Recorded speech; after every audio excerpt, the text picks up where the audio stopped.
international law is affected by the world becoming something bigger than the old narrow European community. And as the Attorney General said, modern developments in science and the application of science in communications and in social structures affect our ways of life, international relationships as well as individual and group relations, and hence the need for a new concept of international law. You have referred, Mr. Attorney General, to Panchsheel, the 5 principles which have been accepted by a number of countries of Asia and some countries outside Asia. I claim no special virtue for them. They are only some simple principles which, I adopted by nations in regard to international relationships will not only lead us away from war but will establish healthy relationships.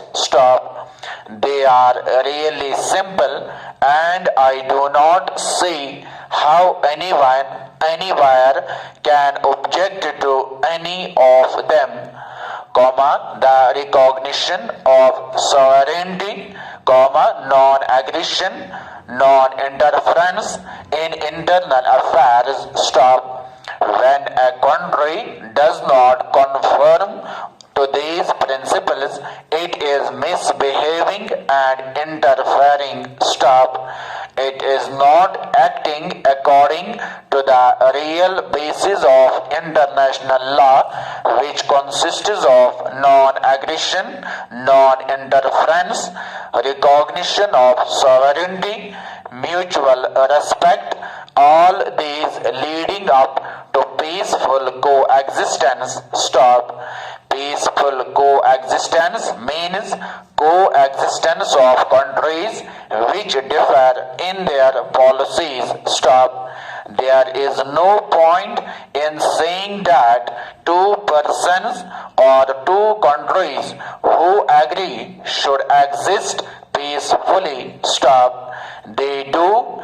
There is no point in my saying that I should be tolerant towards my neighbor if he and I have no reason to differ. The question of my tolerating my neighbor and his tolerating me arises only when we differ. The question of peaceful coexistence therefore comes in only when countries differ in their policies, provided always that they do not interfere with each other either internally or externally. If they do, then that is a breach.